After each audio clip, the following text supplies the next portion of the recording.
김기현 대표의 아들이 가상자산 업계 임원인 것으로 밝혀지자 느닷없이 제1야당 대표를 공격하고 나섰습니다. 도둑이 매를 든다는 말이 떠오릅니다. 가상자산 관련 의혹이 제기됐을 때 보유 현황과 거래 내역을 투명하게 공개하자고 했던 김기현 대표의 말을 기억합니다. 공개된 위메이디의 국회 출입 결과를 보면 국민의힘 의원실 출입이 훨씬 많았고 그중에서도 가장 출입이 많았던 국힘당 허은하 의원실의 보좌관은 퇴직 후 가상자산 거래소 공동대표가 되었습니다.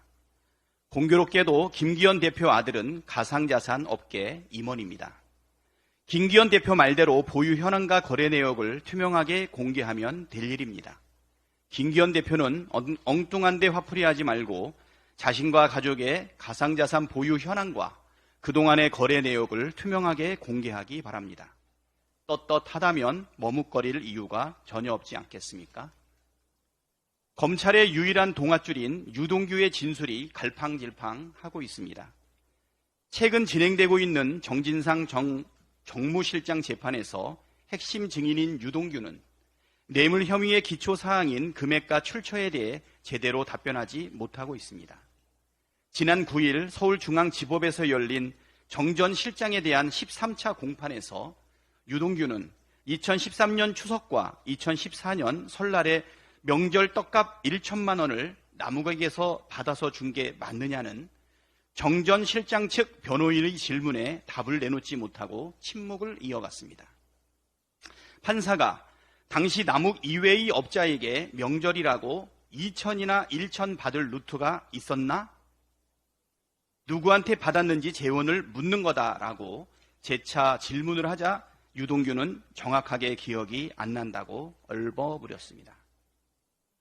13년 추석에 1천만 원 준 것이 맞느냐는 변호인 질문에 유동규는 맞을 거다라는 막연한 답을 했다가 재차 확인하자 다시 침묵을 이어갔습니다.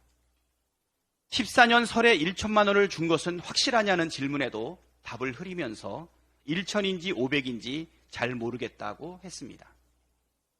세상에 이런 코미디가 없습니다. 자신이 누구에게 돈을 받아서 얼마를 전달한 것인지조차 오락가락하는 유동규의 진술은 애초에 검찰의 기소가 얼마나 무리한 것인지를 여신이 드러내고 있습니다. 사필 규정이라고 했습니다. 진실은 반드시 밝혀질 것이고 검찰의 정치 탄압은 반드시 심판받게 될 것입니다. 일본 도쿄전력이 오늘부터 원전 오염수 방류를 위한 시운전을 시작합니다. 국제원자력기구의 최종 보고서가 나오기 전에 사실상 방류 일정을 강행하는 것입니다. 국제원자력기구의 검증 절차는 사실상 요식행위에 불과하다. 일본과의 짜고 치는 고스톱이다라는 분석에 힘이 실리고 있습니다. 후쿠시마 원전 주변의 어민들도 오염수 해양 투기에 반대하고 있고 일본 국민의 절반 이상이 일본 정부의 방침에 반대한다는 조사가 있지만 일본 정부는 입장을 굽히지 않고 있습니다. 일본 정부의 마이동풍식 태도는 윤석열 정부에게도 큰 책임이 있습니다. 윤석열 정부는 우리 국민의 85.4%가 반대하는 일본 정부의 무리한 오염수 해양 투기에 반대하고 제동을 거는 대신 오히려 해양 투기를 찬성하는 듯한 태도로 일관해 왔습니다. 최인적 국가인 대한민국 정부의 이런 태도가 일본 정부의 해양 투기의 날개를 달아주고 있습니다. 국익은 없고 국민의 건강권을 포기한 최악의 굴종외교, 그 정점에 윤석열 대통령이 있습니다. 윤석열 대통령은 과거 후쿠시마 원전에서 방사능 유출이 없었다고 말한 바가 있고 한일 정상회담 당시 원전 오염수 해양 투기에 대해 시간이 걸리더라도 우리 국민의 이해를 구하겠다고 말했다는 보도도 있었습니다. 한일 정상회담 이후 정부와 국힘당의 태도가 확연하게 찬성 쪽으로 바뀌었지만 여전히 윤석열 대통령은 자신의 발언에 대해 직접 해명을 하고 있지 않습니다. 국민의 건강과 안전, 관련 업계의 존망이 직결되는 큰 사안임에도 불구하고 윤석열 대통령은 숨어 있습니다. 고작 임기 5년짜리 대통령이 국민의 건강과 안전을 이렇게 내팽개쳐도 됩니까?